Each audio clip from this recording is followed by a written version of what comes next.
Social control refers generally to societal and political mechanisms or processes that regulate individual and group behavior in an attempt to gain conformity and compliance to the rules of a given society, state, or social group.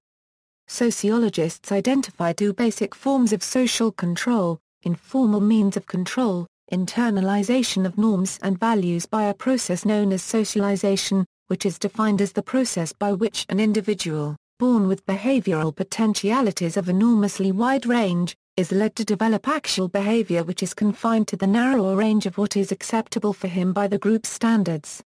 Formal means of social control, external sanctions enforced by government to prevent the establishment of chaos or enemy in society.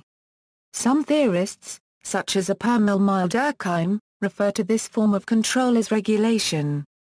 While the concept of social control has been around since the formation of organized sociology, the meaning has been altered over time. Originally, the concept simply referred to society's ability to regulate itself. However, in the 1930s, the term took on its more modern meaning of an individual's conversion to conformity. Social control theory began to be studied as a separate field in the early 20th century. As briefly defined above, the means to enforce social control can be either informal or formal.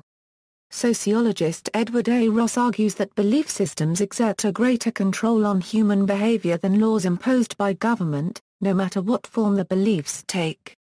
Informal, the social values present in individuals are products of informal social control, exercised implicitly by a society through particular customs, norms, and mores.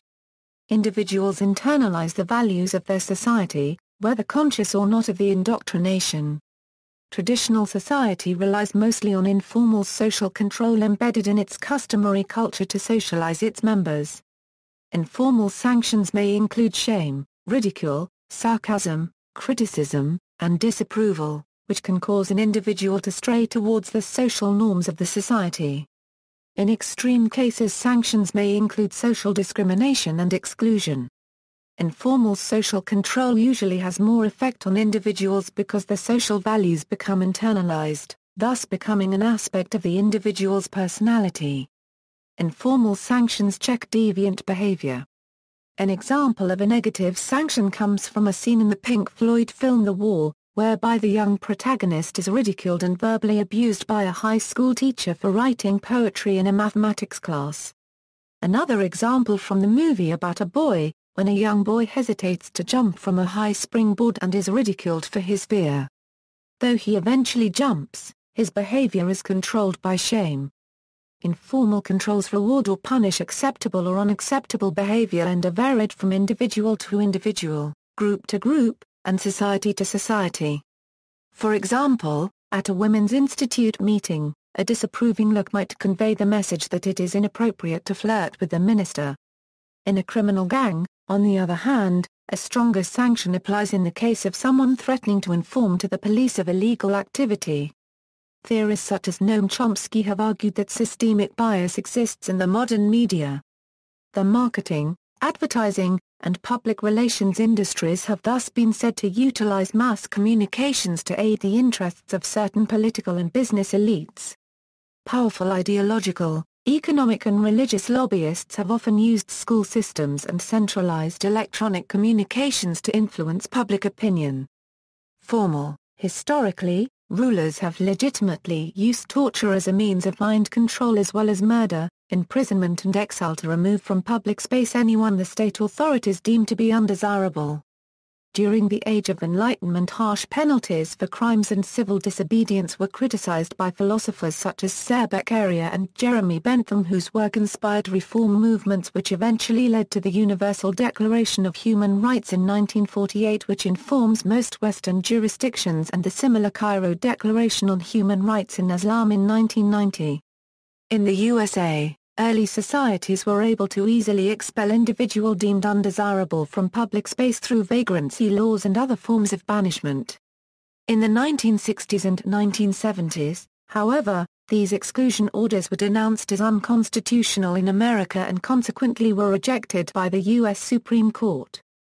The introduction of broken windows theory in the 1980s generated a dramatic transformation in the concepts used in forming policies in order to circumvent the previous issue of unconstitutionality. According to the theory, the environment of a particular space signals its health to the public, including to potential vandals. By maintaining an organized environment, individuals are dissuaded from causing disarray in that particular location. However, environments filled with disorder, such as broken windows or graffiti, indicate an inability for the neighborhood to supervise itself, therefore leading to an increase in criminal activity. Instead of focusing on the built environment, policies substantiated by the broken windows theory overwhelmingly emphasize undesirable human behavior as the environmental disorder prompting further crime. The civility laws, originating in the late 1980s and early 1990s, provide an example of the usage of this latter aspect of the broken windows theory as legitimization for discriminating against individuals considered disorderly in order to increase the sense of security in urban spaces. These civility laws effectively criminalize activities considered undesirable, such as sitting or lying on sidewalks, sleeping in parks, urinating or drinking in public, and begging, in an attempt to force the individuals doing these and other activities to relocate to the margins of society. Not surprisingly then, these restrictions disproportionately affect the homeless. Individuals are deemed undesirable in urban space because they do not fit into social norms, which causes unease for many residents of certain neighborhoods. This fear has been deepened by the broken windows theory and exploited in policies seeking to remove undesirables from visible areas of society. In the post-industrial city, concerned primarily with retail, tourism, and the service sector, the increasing pressure to create the image of a livable and orderly city has no doubt aided in the most recent forms of social control. These new techniques involve even more intense attempts to spatially expel certain individuals from urban space since the police are entrusted with considerably more power to investigate individuals, based on suspicion rather than on definite evidence of illicit actions. Park exclusion orders, trespass laws, and off-limit orders and stay out of areas of prostitution which obstructs access to these spaces, are just a few of the new social control techniques employed by cities to displace certain individuals to the margins of society. Several common themes are apparent in each of these control mechanisms. The first is the ability to spatially constrain individuals in their own city. Defying any of the above statutes is a criminal offense resulting in possible incarceration. Although not all individuals subjected to an exclusion order will abide to it, these individuals are, at the very least, spatially hindered through decreased mobility and freedom throughout the city. This spatial constraint on individuals leads to a serious disruption and interference of their lives. Homeless individuals generally frequent parks since the area provides benches for sleeping, public washrooms, occasional public services, and an overall sense of security by being near others in similar conditions. Privatizing areas such as libraries, public transportation systems, college campuses, and commercial establishments that are generally public gives the police permission to remove individuals as they see fit, even if the individual has ethical intent in the space. Off-limit orders attempting to keep drug addicts, prostitutes, and others out of concentrated areas of drug and sex crimes commonly restricts these individuals' ability to seek social services beneficial to rehabilitation, since these services are often located within the soda and soap territories. See also. References. External links, Difflam, Matthew. 4th. A OE Social Control, a Euro chapter in the Wiley Handbook on Deviance, forthcoming.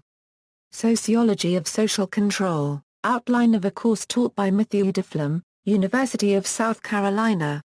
Sociology of Social Control, summary of ideas.